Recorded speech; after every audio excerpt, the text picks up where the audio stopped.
приехал контрактный двигатель на Honda H22A.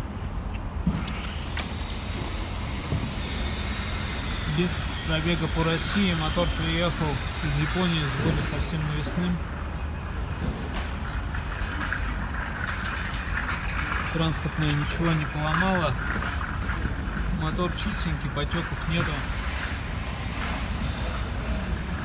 Скоро поедем устанавливать.